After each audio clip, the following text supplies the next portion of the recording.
Chapter 4, Gone a-Hunting. Now, before we start this chapter, I have to explain to you, children, when this book was written in the 1960s, hunting was legal. That means people went out riding horses, chasing little foxes for fun. It wasn't very nice. So this is about hunting when it was still legal. Is this on, David? Lou had gone hunting. The North Kent foxhounds were meeting near Grandmother's house that day. Hold on. Is it not working? Right, kids, I hope you heard that bit about hunting. It's disgusting, isn't it? Well, this is called Chapter 4, Gone a-Hunting. Lou, that's Stig's sister, had gone hunting. The North Kent foxhounds were meeting near Grandmother's house that day, and a neighbour had offered to take Lou along and look after her. Grandmother had not been sure, but Lou had insisted that there was the pony, and she knew how to ride, so why shouldn't she? When the morning came, it was pouring with rain, as it had been for days. But Lou said that hunting people didn't take any notice of the weather. So she had gone clattering off on the pony with the other riders, splashing through the puddles in the lane. Barney thought she looked a bit smug, but maybe it was just the rain trickling down her neck that made her turn her nose up. Barney stood by the window looking at the weeping grey clouds. "I'll take you in the car if you like, Barney," said his grandmother. We could follow along the lanes." "No," said Barney, "thank you," he added. "You'd rather just amuse yourself, dear?" Barney nodded. He wandered off through the gloomy house, feeling sorry for himself.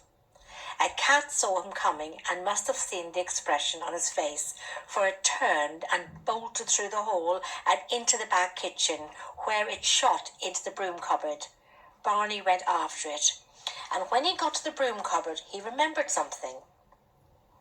Yes, there among the brooms and mops and feather dusters was Stig's spear. He untangled it from all the other handles and brought it out into the light. He gave it a rub with a duster, and the flint blade glinted. He shook it, and the smooth wooden shaft quivered.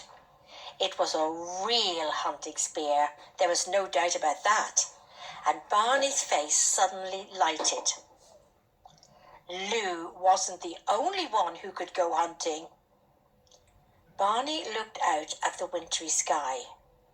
Hunting people didn't take any notice of the weather, he thought. All the same, since nobody had told him he ought to, he decided to put on his rubber boots and his mackintosh and his sou'wester hat. He felt like a whaler with a harpoon. He squelched through the empty paddock and into the dripping copse. A copse is a clump of trees. He was glad to see that there was a wisp of smoke coming from Stig's end of the pit, and a smell of wood smoke hung about the copse. He went round to the entrance of the pit. At the bottom was a lake of rainwater with old cans and light bulbs floating sadly around it, but Stig was there in his den, sitting quite contentedly by a cheerful fire. He looked alarmed at first, not recognising Barney in all his rainwear, but as soon as he saw Barney's face under the sou'wester, he grinned. "Oh, hello, Stig," called Barney. "Would you like to come hunting with me?" Stig went on grinning, but made no move. "Hunting, Stig," urged Barney. "Foxes! Seek 'em out, Stig." Barney made fierce stabbing motions with the spear and galloping movements in his rubber boots, and he even imitated a hunting horn. "Ta-ra, ta-ra, ta-ra!" Stig started to look excited, but he was still puzzled. Barney took off his hat and scratched his head. How was he to explain to Stig about the meat of the foxhounds and how he wanted them to join in? He looked at the drawings on the wall of the cave and they gave him an idea. He put down the spear and picked up a charred stick. That's a black stick out of the fire. "Look, Stig," he said, "fox." And he carefully did his best drawing of a fox on the wall of the cave. Stig looked alarmed, if anything, but Barney went on drawing. "Hound, Stig," he said. Stig's eyes grew very big and round, but his face did not yet show that he understood what it was all about. Crackers, thought Barney. "I'll have to draw the horses now." But Stig had already drawn some horses, so he only had to copy. He was rather pleased with his horse, and at last Stig seemed to understand. "I'll have to put someone riding the horse," thought Barney. "I'll do Lou. There's the reins, and there's her riding stick." There was something about this human figure actually on top of the animal that really seemed to excite Stig. His eyes blazed, and he jumped up and seized his best bow and a handful of arrows and looked hopefully at Barney like a dog that knows it's going to be taken on an exciting walk. "Good old Stig," cried Barney. "That's the idea. Come on, let's go." And without even thinking of putting on any extra clothes against the wintry weather, Stig danced out into the rain and Barney with him. From deep in the distant woods came the toot of a hunting horn.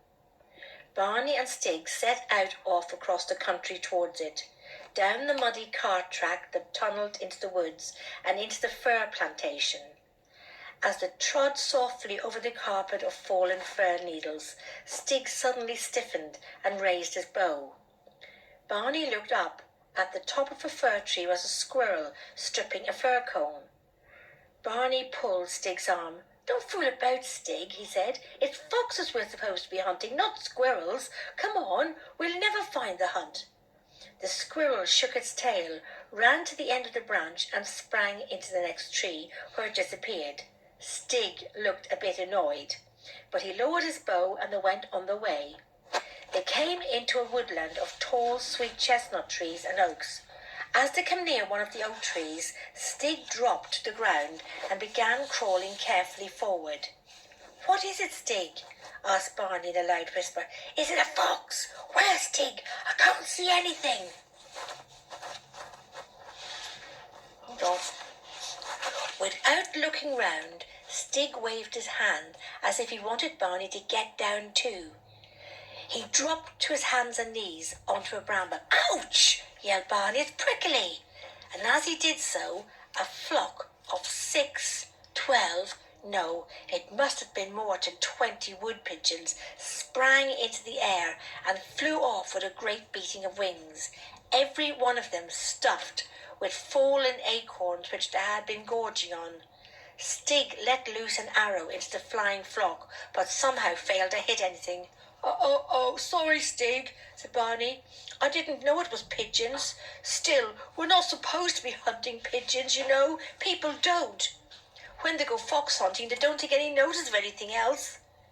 But this time, there was such a fierce scowl on Stig's face that Barney began to feel almost afraid of him. They walked in silence down a woodland track which held great pools of rainwater.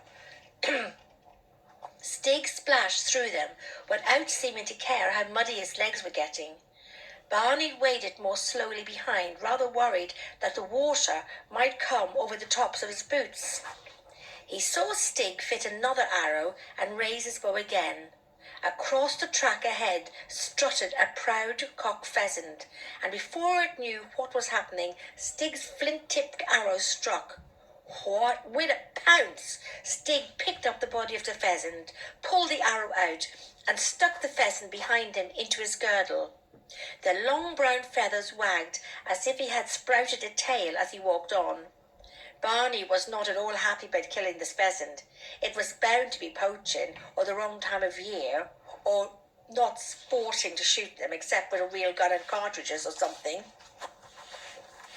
It would have been better to stick to squirrels and wood pigeons, but he did not say anything this time. tooting of the horn was getting nearer now, and there were crashing in thickets and the voices of huntsmen encouraging the hounds. Stig stopped and looked about him, and Barney ran and caught up with him. "It's the hunt, Stig," he said. "There must be foxes here somewhere. Keep a good look out. We might see one." The crashings and voices seemed quite close, and Barney suddenly thought that perhaps the huntsmen would be angry if they found them in the middle of the wood, especially with a poached pheasant. There was a bank with a sort of little cave under the exposed roots of a beech tree, and Barney pulled Stig into this. As they lay hidden they both sniffed. There was a strong and peculiar smell hanging about the place. They lay there and waited. Barney tried to crawl backwards as far down the hole in the bank as he could. "That's funny," he muttered. "Somebody's put sticks here." In the mouth of what seemed to be a large rabbit burrow were fixed 3 stakes of hazelwood, so that no animal that was bigger than a mouse could possibly get in or out. To pass the time, Barney kicked and worried at the stakes until he got them loose, and then cleaned the mud and chalk off them. "Look, Stig," he said, "you could make arrows out of these, or perhaps they're a bit thick." But Stig was not listening. He was looking up the track at an animal the size of a small dog, with reddish fur, sharp ears, and very bright eyes, calmly walking towards them with its tongue hanging out. Barney's heart missed a beat. He got slowly to his feet, gripping his spear. "Fox!" he hissed. "That's it, Stig! It really is a fox!" He levelled his hunting spear at the fox and wished he had the bow and arrow, for perhaps he could spear it. "Stig!" he bid. "Come on! Now's your chance!" But this time Stig did not raise his bow. Instead, he took hold of the end of Barney's spear and held it so that he could not throw it. The fox strolled calmly up to their very feet, gave Stig a glance, and vanished down the hole. Barney nearly burst into tears of rage. "But Stig, why did you let him go? You're supposed to kill foxes. That's what hunting's for. That's why we've come." But Stig grinned in a rather superior way. He pointed down the hole after the fox, acted a little pantomime as if he was eating, and screwed up his face as if he was tasting a bad taste. He made it quite clear that he thought Barney was mistaken in wanting to kill something you couldn't eat. The scufflings in the undergrowth seemed to be just the other side of a bramble patch on the edge of the track. "Quick, Stig, they're coming!" exclaimed Barney. "Get back into our hiding place!" And he pulled Stig back into the mouth of the earth. As he did so, a large foxhound came out onto the track and lolloped towards them on the scent of the fox. It came straight for where they were hiding, looked up and saw Stig, and bared its teeth and growled. Stig bared his teeth and growled. The hound looked surprised. It wasn't sure whether Stig was an animal or a human, but he was certainly lying between it and a good strong scent. The hound took a step forward, making horrible noises in his throat. Stig took a step forward on his hands and knees, making horrible noises in his throat.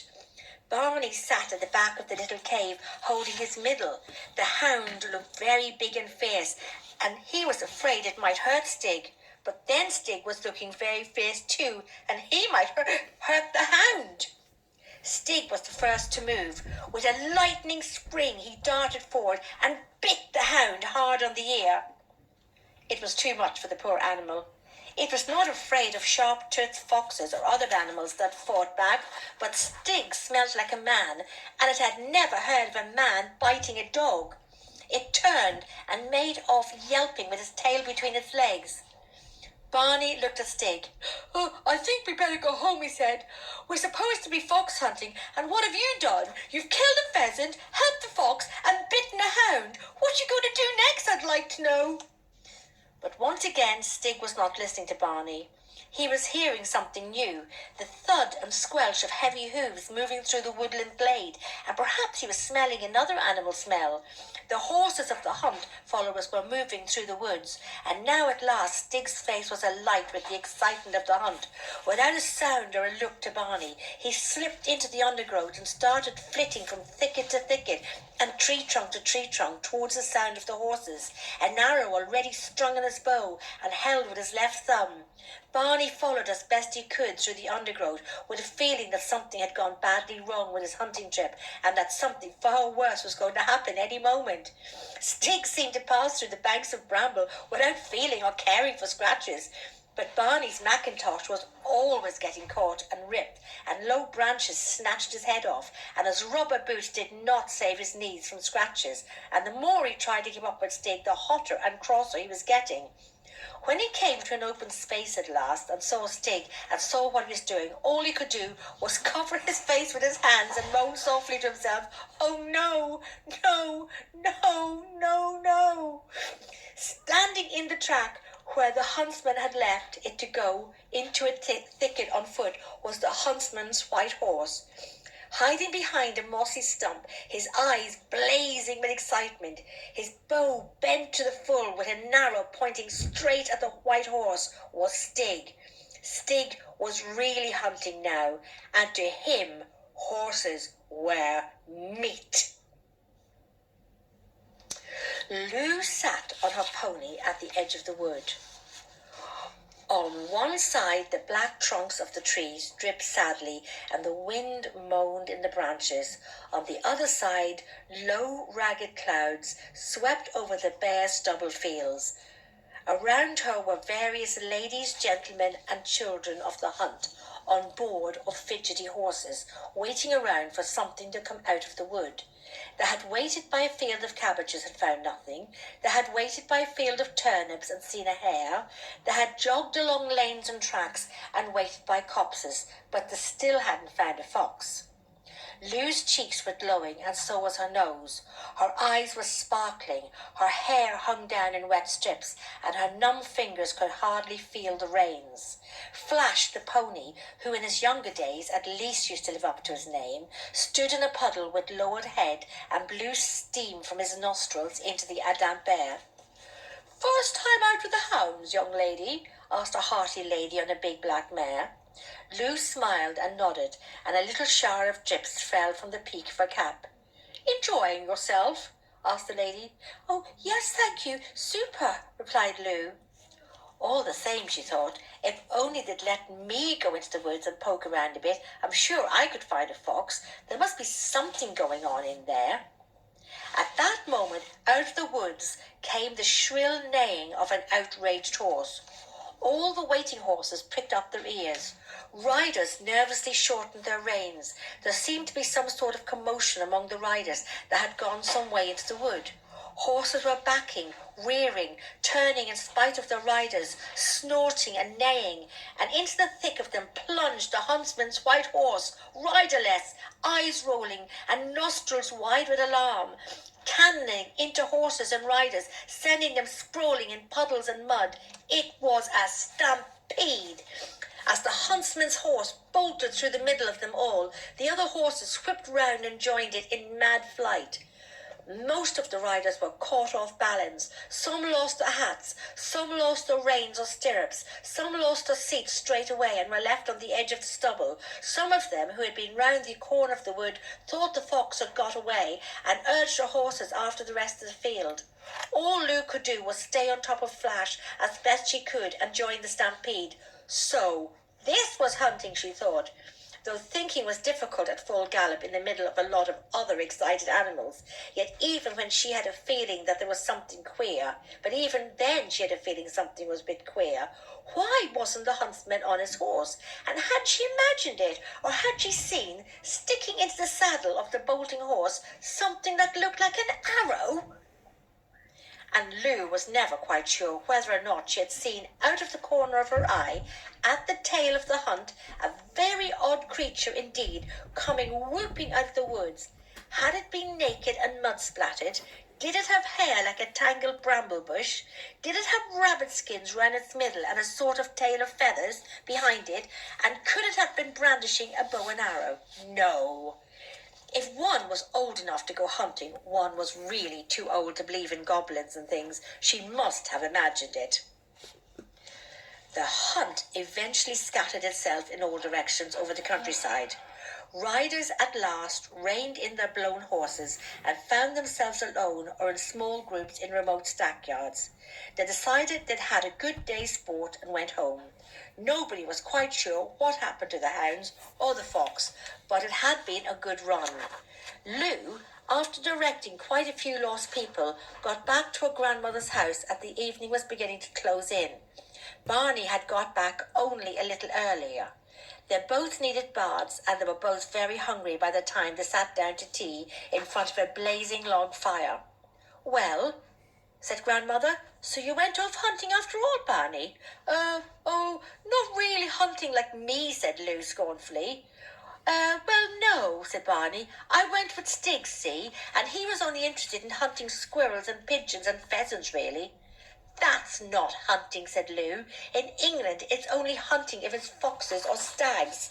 "Well, Stig doesn't hunt foxes because they taste nasty, so we let the fox go, but it was so near I could touch it." Lou's eyes and mouth were round with disbelief. It was Lou, really. And then Stig bit the dog and started hunting the horses. It was jolly good fun. Barney chuckled, but I thought I'd better come home. Lou looked at Barney very hard, but for once she didn't say anything. End of chapter 4. Night-night, my darlings. God bless. Sweet dreams to all of you.